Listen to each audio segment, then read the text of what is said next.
선하신 우리 주님의 은혜와 평강이 2021년 마지막 주일을 맞이하는 여러분에게 동일하게 임하기를 주의 이름으로 축복합니다.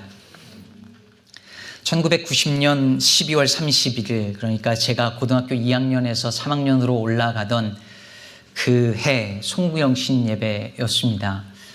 예배 시작하기 2시간 전부터 갑자기 눈물이 쏟아지기 시작했습니다.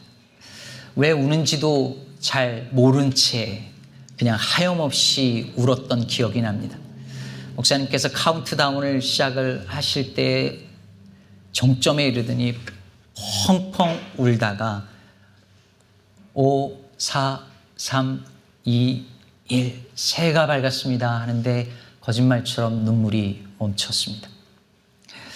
실은 그 해에 제가 예수님을 인격적으로 만났더랬습니다. 그 1년이 꿈만 같았습니다. 세상이 온통 잿빛이었는데 그때부터 정말 말 그대로 컬러로 보이기 시작했습니다. 교회 나가고 예수님을 만나기 시작하면서부터 저는 다른 세상을 보았습니다. 내가 알던 세상 말고 다른 세계가 존재하는구나 라는 것을 깨닫기 시작했습니다. 그걸 보여준 교회는 저에게 하나의 위로였고 구원이었습니다. 아마도 제가 그 해 송구영신 예배 때 그렇게 운 이유는 그 은혜가 너무 고마워서였고, 그리고 그 고마운 한 해가 가는 것이 너무 아쉽고 안타까워서였던 것 같습니다.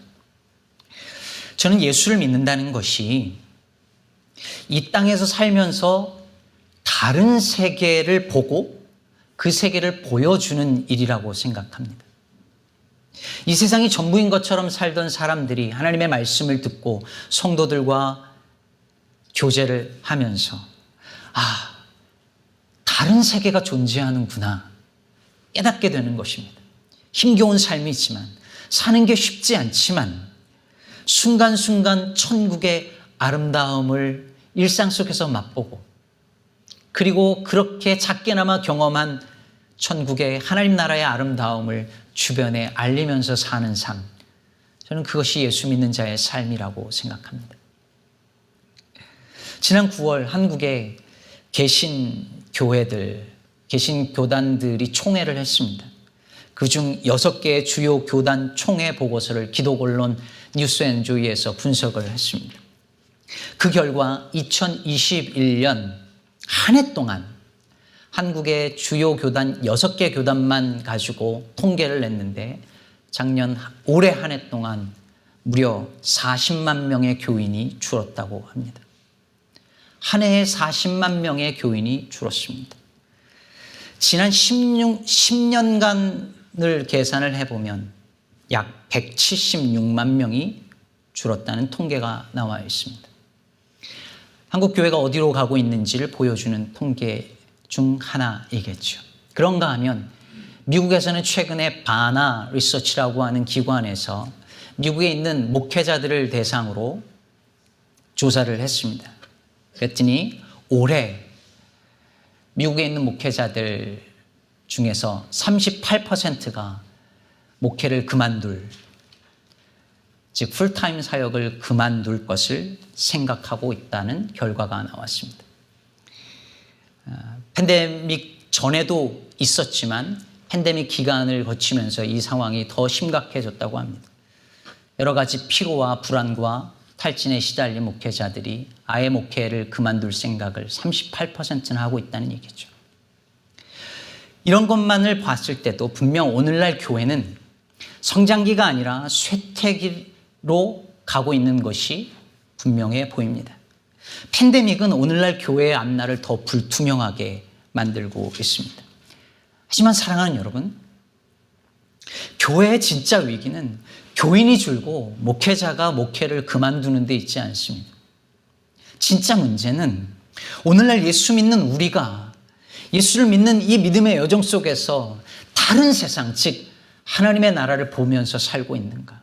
그리고 교회는 세상을 향해 이 세상이 전부가 아니며 다른 세계가 존재한다는 것, 그래서 다르게 사는 삶이 가능하다는 것을 보여주고 있는가. 이것이 진짜 문제이고 그러지 못하고 있다는 것이 진짜 위기입니다. 오늘 우리가 함께 살펴볼 빌레몬서는 다른 세상이 존재하고 다른 삶이 가능하다는 것을 보여주는 너무 아름다운 책입니다. 사실 빌레몬서는요, 한 장밖에 없는 아주 짧은 책이죠. 더군다나 이 책은 사도 바울이 빌레몬이라고 하는 한 개인을 향해서 보낸 사적인 서신처럼 보입니다. 내용도 아주 단순합니다. 대부분 아시잖아요. 바울이 감옥에 있을 때, 이 감옥이 로마에 있었는지 에베소에 있었는지 가이사랴에 있었는지 아주 정확하지는 않습니다. 근데 감옥에 갇혀 있을 때에 오네시모라는 종을 만나서 복음을 전하고 그가 예수를 믿게 되었는데, 알고 보니 이 오네시모가 빌레몬이라고 하는 사람 집에서 도망 나온 종이었다는 거죠. 근데 이 빌레몬도 바울이 복음을 전해서 예수를 믿게 된 사람이었기 때문에 바울은 오네시모를 빌레몬에게 다시 돌려보내면서 편지를 써서 부탁합니다. 이 오네시모를 용서하고 받아달라는 것이죠. 이렇게 보면 그냥 개인적인, 아주 지극히 개인적인 부탁을 하는 사적인 편지처럼 보입니다. 하지만 빌레몬서는 생각보다 너무 아름답고 풍성하며 그리고 매우 급진적인 내용을 담고 있는 서신서입니다. 그리고 이 빌레몬서는 골로새서하고 같이 읽어야 그 의미가 훨씬 더 풍성하게 드러납니다. 여러분이 요즘에 그 매일 성경을 따라서 묵상하고 계신 분들은 알겠지만 빌레몬서하고 골로새서로 넘어왔죠. 매일 성경이 이번에만 그런 게 아니라 언제나 그렇습니다. 그리고 매일 성경만 그런 것이 아니라 성경을 주해하거나 아니면 주석하는 대부분의 책들을 보면 빌레몬서하고 골로새서를 같이 다루고 있고 아예 한 권의 책으로 묶어서 나오는 그런 책들이 꽤 많습니다. 왜 그럴까요? 골로새서 4장 9절에 힌트가 나와 있죠. 같이 한번 볼까요? 골로새서 4장 9절 보면 신실하고 사랑을 받는 형제 오네시모를 함께 보내노니 그는 너희에게서 온 사람이라 그들이 여기 일을 다 너희에게 알려주리라. 자, 골로새서에 누구 이름이 등장합니까? 오네시모. 빌레몬서에 나오는 바로 그 오네시모가 골로새서에 등장하죠. 여러분, 골로새서는 바울이 골로새 교회에 보낸 편지잖아요. 근데 이 편지를 누가 들고 갑니까? 두기고가 가져갑니다. 두기고. 근데 두기고가 가지고 이 편지를 갈 때 누가 같이 가느냐면 오네시모가 같이 갑니다. 그러면서 아마도 그 당시 골로새 교회의 지도자였고 자기 집을 내어서 교인들을 오게 해서 교회를 구성했던 지도자 중에 한 사람이었던 빌레몬에게 편지를 하나 더 보낸 것 같아요. 오네시모 편에서. 그게 뭐예요? 그게 빌레몬서죠. 그렇다면 빌레몬은 편지를 2개를 받은 거예요. 하나는 골로새 교회를 향한 공적인 편지이고 시대적으로 이게 100% 정확하지 않지만 대체로 그렇게 봅니다. 그리고 자신을 향한 사적인 바울의 편지도 받은 것이죠. 그렇다면 지금 바울이 편지를 2개를 써서 두기고와 그리고 오네시모를 통해서 골로새 지역에 보낸 것입니다. 따라서 이 골로새서를 읽으면 빌레몬서에 담긴 바울의 마음과 그 메시지의 의미가 훨씬 더 잘 살아날 수밖에 없겠죠. 그렇다면 골로새서는 어떤 책일까요? 제가 골로새서 읽기에 도움을 많이 받은 책들이 여러 권이 있는데 그 중에 여러분들에게 소개시켜주고 싶은 책이 브라이언 왈시와 실비아 키즈마트가 쓴 제국과 천국이라는 이 책입니다. 영어 제목은 Colossians Remixed, Subverting the Empire라는 책인데요. 이 책은 당시 로마 제국의 한 도시였던 골로새에 보내는 이 바울의 편지가 당시 로마 제국의 질서와 문화에 도전하는 체제 정복적인 책이었다라고 이야기를 하고 있습니다. 그리고 그것을 오늘날 현대 상황에 맞추어서 아주 설득력 있고 흥미롭게 보여주는 책이죠. 바울이 골로새서에서 복음을 설명하고 있는 그 단어 하나하나가 로마 제국 시대의 풍조를 뒤집는 아주 급진적인 메시지였다는 게 이 책의 주요 골자입니다. 예를 들면 당시 로마 제국에서 제국의 군사적인 힘과 풍요함을 보여주기 위해서 여러 가지 이미지들을 사용했는데 그 이미지 중에 하나가 뭐였냐면 fruit, 열매였다는 거예요. 과일 열매 같은 것들. 그래서 각종 열매 이미지들을 건물이나 동상이나 아니면 가게 도구 등에 새겨 넣은 거예요. 그래서 로마야말로 이 풍성한 열매의 근원임을 사람들에게 각인시켰던 거죠. 그런 풍성함을 누리려면 어떻게 해야 돼요? 로마 제국에 충성해야 되는 거죠. 그런데 바울이 골로새서에서 그 열매의 이미지를 끌어옵니다. 골로새서 1장 6절을 예를 들어 보면 이렇습니다. 1장 6절 같이 한번 읽어볼까요? 이 복음이 이미 너희에게 이르매 너희가 듣고 참으로 하나님의 은혜를 깨달은 날부터 너희 중에서와 같이 또한 온 천하에서도 열매를 맺어 자라는도다. 10절도 한번 같이 읽겠습니다. 주께 합당하게 행하여 범사에 기쁘시게 하고 모든 선한 일에 열매를 맺게 하시며 하나님을 아는 것에 자라게 하시고. 자, 여러분 보세요. 로마의 힘과 풍성함을 열매의 이미지로 드러내는 것이 그냥 사회의 전반적인 문화였던 그곳에서 살고 있었던 그들에게 바울이 뭐라고 하냐면 하나님 나라 복음의 열매가 온 천하에 퍼질 것이고 자라날 것이고, 그리고 이 열매는 군사의 힘에 의해서 맺어지는 열매가 아니라 주님께서 사랑과 용서라는 선한 일을 통하여서 너희들 안에서 맺게 하시는 열매다라고 말하고 있는 것이죠. 그럼 그 당시에 사람들에게 이 메시지가 어떻게 들렸을까요? 그뿐이 아닙니다. 골로새서 1장 15절을 보면 어마어마합니다. 여러분이 가지고 있는 편견을 벗어 던지고 골로새에 살고 있는 주민이라고 생각하고 이 구절들을 보세요. 그는 보이지 아니하는 하나님의 형상이시오 모든 피조물보다 먼저 나신 이시니 만물이 그에게서 창조되되 하늘과 땅에서 보이는 것들과 보이지 않는 것들과 혹은 왕권들과 주권들과 통치자들이나 권세들이나 만물이 다 그로 말미암고 그를 위하여 창조되었고 또한 그가 만물보다 먼저 계시고 만물이 그 안에 함께 섰느니라. 여러분, 로마 제국에는요 곳곳에 뭐가 있었냐면 신의 아들이라 불리우는 로마 황제의 형상들이 있었습니다. 동전에도 있었어요. 그런데 바울이 말하기를 예수가 눈에 보이지 아니하는 하나님의 형상이라는 거예요. 그리고 그분이 만물을 다스린다는 거예요. 여러분, 이게 그 당시 제국하에 살고 있었던 사람들에게 어떻게 들렸을까요? 얼마나 위험한 메시지로 들렸을까요? 그 체제를 전복시킬 만한 아주 위험한 메시지인 것이죠. 로마 제국과 다른 질서를 가진 다른 세상, 다른 왕이 다스리는 다른 나라가 있다라는 것을 보여주는 급진적인 메시지로 들리지 않았을까요? 골로새서는 바로 이것을 보여주는 책입니다. 로마 황제가 다스리는 나라가 아니라 하나님께서, 그 하나님의 아들인 예수 그리스도께서 왕으로 다스리는 나라라고 하는 걸 보여주는 책이죠. 그렇다면 이런 관점에서 빌레몬서를 다시 읽어보는 거예요.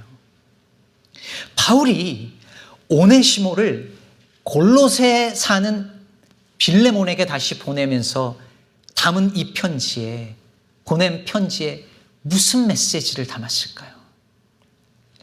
그 메시지 주요 내용이 뭘까요?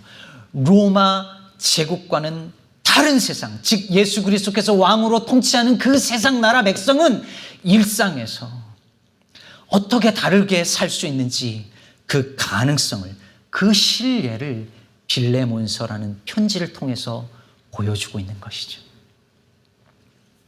여러분, 세스미 스트리트라고 하는 아이들 TV 프로그램 아시죠? 미국에서 가장 오래된 역사가 깊은 아이들 교육 프로그램 중에 하나입니다. 아이들 좋아하는 인형들이 많이 등장하잖아요. 근데 여러분 아세요? 최근에 이 한국인 캐릭터 인형이 거기에 등장을 했습니다. 이름 기억하시는 분? 네, 지영이. 지영이라는 캐릭터가 등장했어요. 한국인이라고 하는 것, 한국인 전통을 가진 코리안 아메리칸이라는 걸 자랑스러워하는 지영이라는 인형 캐릭터가 거기 등장했습니다.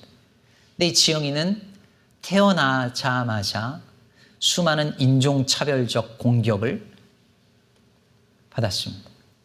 PBS 방송국을 향해서 많은 사람들이 인종차별적 메시지를 보내고 심지어 PBS 너희들 미쳤다, 너희들 자금줄을 끊어놓겠다 협박하는 단체들도 나왔답니다. 지금이 2021년도인데 이런 일들이 일어납니다. 그런데 약 2000년 전에 주인과 종의 계급이 너무 당연하던 그 시절에 바울이 도망갔던 종 오네시모를 빌레몬에게 다시 보내면서 뭐라고 하는지 아십니까? 여러분, 교회 전통에 의하면 이 오네시모는 빌레몬에게 그 경제적인 어떤 돈의 그 손해를 끼치고 도망간 종으로 알려져 있습니다. 그런데 그 종을 다시 보내면서 바울이 16절에서 이렇게 말합니다. 이후로는 종과 같이 대하지 아니하고 종 이상으로 곧 사랑받는 형제로 둘 자라. 내게 특별히 그러하거든 하물며 육신과 주 안에서 상관된 내게랴.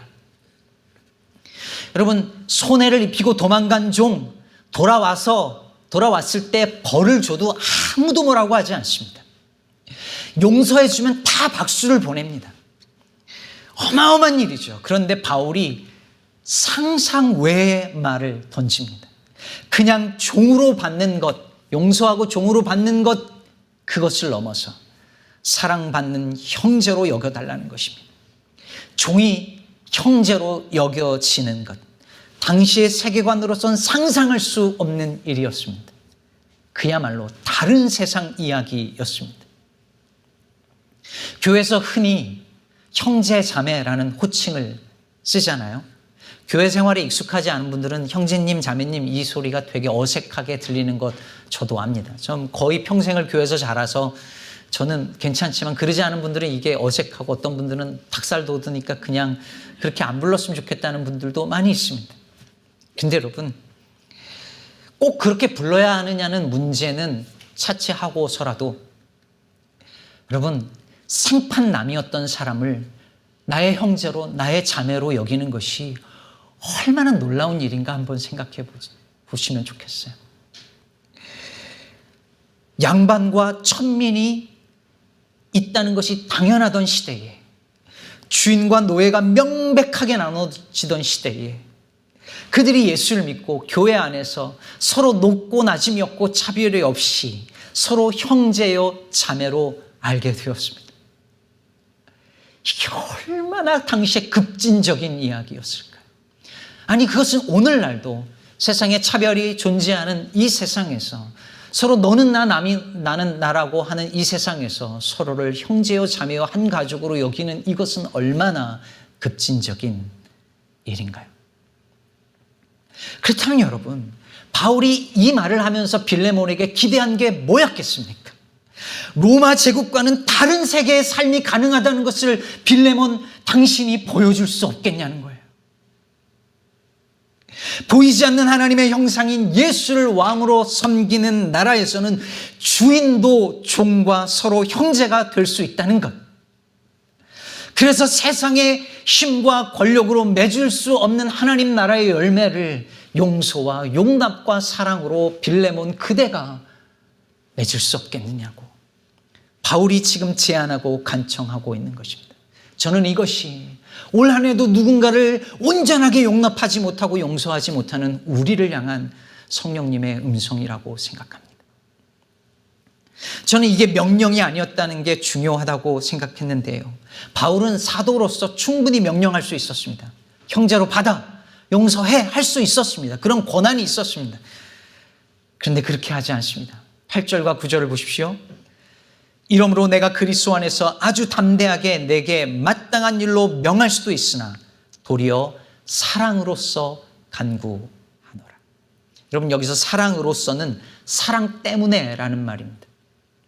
즉 사도 바울이 이렇게 말하는데 자기의 명령에 의해서가 아니라 빌레몬이 그동안 보여준 사랑의 근거에서 내가 너한테 부탁한다는 거예요. 그럼 빌레몬이 그동안 보여준 그 사랑이란 건 뭘까요? 7절을 보시면 형제여 성도들의 마음이 너로 말미암아 평안함을 얻었으니 내가 너의 사랑으로 많은 기쁨과 위로를 받았노라. 여러분, 여기서 평안함을 얻다라는 말을 새 번역은 생기를 얻었다 이렇게 번역했습니다. 실제로 이 단어는 원기를 북돋아주다 이런 뜻이에요. 그러니까 빌레몬이 교회 성도들에게 보여준 그 사랑 때문에 성도들이 마음에 생기를 얻었다는 거예요. 영어로는 new heart가 만들어졌다고 말해요. 근사하죠. 여러분, 저희 교회 안에 이런 일들이 많이 일어났으면 좋겠어요. 누군가 보여주는 사랑 때문에, 그 사랑 때문에 성도들이 생기를 얻는 거예요. 근데 여러분, 바울이 여기서 하나를 더 부탁하는 거예요.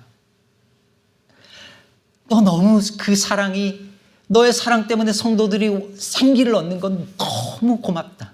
그런데 한 걸음만 더 내디딜 수 없겠냐고 지금 부탁하는 것입니다. 즉, 같은 교회 성도들에게 베푸는, 같은 교회 믿음의 공동체에게 베푸는 그 사랑을 너에게 손해를 끼치고 도망간 그 종, 오늘날로 정확하게 비교할 수 없지만 오늘날로 말하면 너에게 경제적 손실을 준 그 직원이나 아니면 누군가에게도 동일하게 베풀어 줄 수는 없겠느냐고 말하고 있습니다. 남들은 그 정도면 잘하고 있다고 칭찬을 보내는데 바울은 한 걸음만 더 갈 수 없겠느냐고 기대치 너머를 보고 싶어 합니다. 사람들은 그만하면 충분하다고 말하는데, 그 정도면 당신 너무 잘하는 것이고 그 정도 사랑하면 충분하다고 말하는데, 바울은 빌레몬이라면 기대치를 넘어서 기대 이상의 사랑을 보여줄 거라고 기대하고 믿고 있습니다. 왜 그럴까요? 바울과 그리고 빌레몬이 예수 그리스도를 통해서 받은 사랑이 그러했기 때문 아닐까요? 제가 요즘 읽고 있는 책 중에 하세가와 가지오라고 하는 일본 의사가 쓴 나는 치매 의사입니다 라는 책이 있습니다. 이 하세가와 가지오는 일본의 치매 이 부분에 있어서 제1인자라고 하는 아주 권위자입니다. 우리가 치매 증상을 진단할 때 100에서 7 빼보세요, 거기서 7 더 빼보세요 이러는 것을 흔히 하는데 이것을 만든 분입니다. 이 책을 읽는 동안에 제가 되게 많이 배웠습니다. 치매가 끝이 아니고 치매 걸린 사람을 환자로 보기보다 사람으로 봐야 하고 여러 가지 중요한 관점들을 이야기하는데, 이 책의 특별한 이유는 이분 역시 치매 걸린 상태이기 때문입니다. 치매를 평생 연구한 이분이 88세에 치매 진단을 받았습니다. 그리고 이 책을 썼어요. 치매가 계속 진행이 되는 게 아니니까 그 사이에 쓴 건데, 자기의 이야기가 엉뚱한 방향으로 흘러갈 수도 있으니까 편집자를 한 명 두고 이 책을 썼습니다. 사람들이 이 책에 귀를 기울이는 이유가 뭘까요? 저자가 말하는 것처럼 이제 이분은 단순히 치매 당사자를 의사가 그냥 환자를 보는 입장에서 보는 게 아니라 공감하고 함께 걸어가는 존재로 여기기 때문에 그 목소리에 더 힘이 있지 않을까요? 말 그대로 상처 입은 치유자가 된 것이죠. 바울은 빌레몬이 예수님으로부터 감당할 수 없는 죄를 이미 용서받은 사람으로서, 기대치를 넘어서는 사랑과 은혜를 이미 경험한 사람으로서 그가 받은 사랑을 오네시모에게 베풀어 줄 것이라고 믿었던 것이죠. 다시 말해 바울은 빌레몬 그대가 직접 경험한 그 용서와 사랑을, 그 하나님 나라의 복음을 오네시모를 형제로 받아들이는 것을 통해서 보여줄 수 없겠느냐고, 그 하나님 나라의 복음을 바로 이 일을 통해서 살아내보지 않겠느냐고 제안하고 간청하는 것입니다. 그러면서 21절에 이렇게 말합니다. 나는 네가 순종할 것을 확신함으로 내게 썼노니 내가 말한 것보다 더 행할 줄을 아노라. 내가 말한 것보다 그대는 훨씬 더 행할 것을, 훨씬 더 사랑할 것을 나는 믿는다. 그거 뭘 말하는지 정확하게 다 알 수 없어요. 아마도 추측하기로는 오네시모를 자유의 몸으로 해서 나에게 다시 보내주면 좋겠다라고 은근히 쓴 것 같아요. 어찌됐든 바울은 빌레몬이 사람들이 기대하는 그 기대치를 넘어서서 그 이상의 사랑을 보여줄 거라고 기대했습니다. 빌레몬이 주님으로부터 받은 사랑이 그러했으니까요. 사랑하는 여러분, 우리는 늘 적당한 수준에서 멈춥니다. 믿지만 내 개인의 삶과 가정과 내가 하는 일에 지장이 없을 정도로만 믿습니다. 날 좋아해주는 사람만 사랑합니다. 상처받지 않을 정도만 사랑합니다. 딱 거기까지입니다. 딱 거기까지입니다. 딱 그만큼입니다. 기대치 이상을 우리는 잘 넘지 않습니다. 오늘날 믿음 생활을 하고 있다는 성도들 중에 이 선을 넘어서서 주님을 사랑하고 이웃을 사랑하는 사람들 찾아보기 너무 어렵습니다. 누가 이 선을 넘을 수 있을까요? 내가 받은 사랑이, 내가 받은 용서가, 내가 받은 은혜가 그런 것이라는 것을 아는 사람만이 그 선을, 그 기준치를, 그 기대치를 넘어설 것입니다. 주님께서 우리를 향하여 베풀어 주신 그 사랑, 그것을 알고 그것을 받고 그 사랑을 누군가에게 흘려보낼 때, 사랑하는 여러분, 사람들은 우리의 그 모습을 통해서 다른 세계가 존재한다는 것을 보게 될 것입니다. 제국과 대비되는 천국의 모습은 바로 그렇게 사람들이 다 예상하는 그 수준이 아니라 그 선을 넘어서서 더 사랑하는, 더 믿음의 모습을 보이는 그 믿음의 백성들을 통하여서 드러나는 법입니다. 오늘은 2021년의 마지막 주일입니다. 우리는 올 한 해 동안